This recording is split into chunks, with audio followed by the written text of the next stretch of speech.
मध्य प्रदेश के उप मुख्यमंत्री राजेंद्र शुक्ल रीवा शहर के निपनिया में निजी शैक्षणिक संस्थान मां कालिका महाविद्यालय एवं आदर्श ज्योति विद्यालय के उन्नयन कार्यक्रम में मुख्य अतिथि के रूप में शामिल हुए।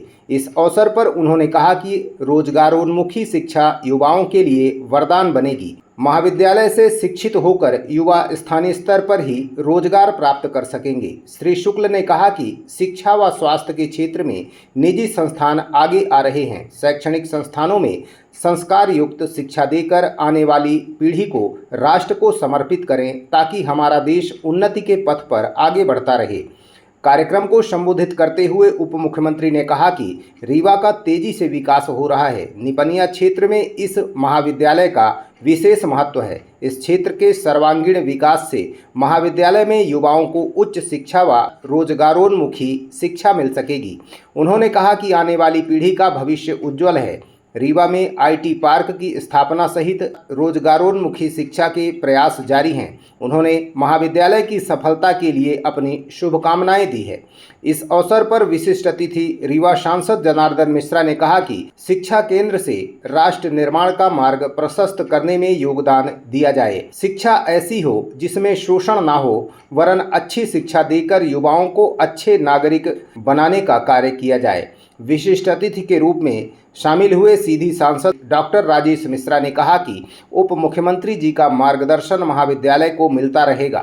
महाविद्यालय के संचालक व इससे जुड़े अन्य पदाधिकारी इस केंद्र को आदर्श केंद्र के तौर पर स्थापित करने में अपना योगदान देंगे। कार्यक्रम में doctor Arya Prasad Tripathi, Jayant Khanna, Virendra Arya, Ramayan Gautam, Mukesh Srivastava, doctor Mukesh angle, Yogeshwar प्रसाद शास्त्री, संचालक जाह्नवी त्रिपाठी, एसपी त्रिपाठी सहित बड़ी संख्या में शिक्षाविद व गणमान्य जन उपस्थित रहे। क्या महत्व होने वाला है हम सब अच्छी तरह से अंदाज लगा सकते हैं। अभी हाल ही में रौसर चौराहा से बैसा तक बिहार नदी पर पुल बनाते हुए और रौसर चौराहे से नहर वाली जमीन होते हुए लखौरी बाग से लेके एजी कॉलेज रोड तक ये जो रोड बन के तैयार होने वाली है, उससे चौतरफा विकास, सर्वांगीण हर क्षेत्र में विकास का द्वार इस इलाके में खुलने वाला है। ऐसे समय में अब जरूरी है कि शिक्षा और स्वास्थ्य के क्षेत्र में प्राइवेट सेक्टर भी और गवर्नमेंट सेक्टर दोनों बढ़ें और ऐसे संस्थान बनाएं जिस संस्थान में उस प्रकार की शिक्षा दी जाए जिस प्रकार की शिक्षा की चर्चा आदरणीय जनार्दन मिश्रा जी कर रहे थे। क्योंकि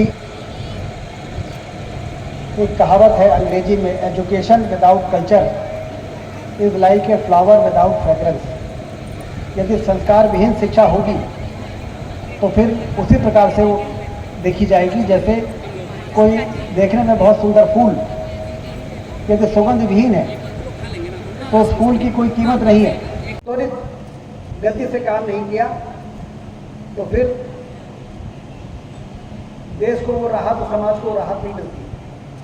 कभी कभी लोग हमसे पूछते हैं कि हम देश ने अपेक्षित तरक्की क्यों नहीं की जितनी आवश्यकता थी।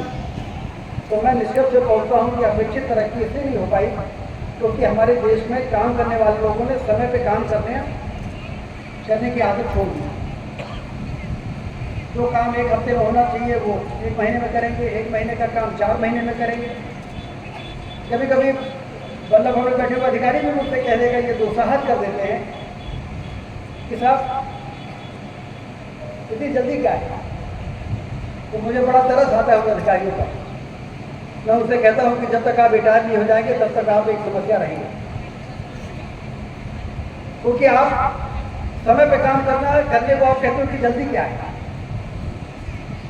समय बहुत तेजी से भागता है। हमारे नेता अटल बिहारी वाजपेयी जी कहते थे कि समय बहुत तेजी से भागता है और इसलिए यदि हमने समय पे काम नहीं किया तो समय हमारा इंतजार नहीं करेगा। लोगों की अपेक्षाएं बढ़ती जा रही है, डिमांड बढ़ता जा रहा है। समय पे सड़कें नहीं बनेंगी, समय पे नहरें नहीं बनेंगी, समय पे रेलवे की लाइनों का विस्तार नहीं होगा। जो आज प्रधानमंत्री नरेंद्र मोदी जी के नेतृत्व में देश आर्थिक महाशक्ति बनने जा रहा है, आने वाले बच्चों का भविष्य बहुत बेहतर है। क्योंकि अब देश वो उस प्रकार का देश नहीं रहने वाला कि वहाँ पर बुनियादी सुविधाओं के लिए धन की कमी का रोना सरकार में बैठे हुए लोग रोए।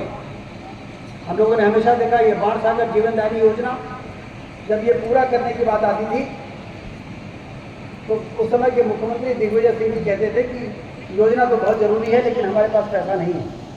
लेकिन अब ऐसी सरकारें देखने को नहीं मिलेंगी, तो जरूरी कामों के लिए पैसा नहीं है, इसका रोना रोना।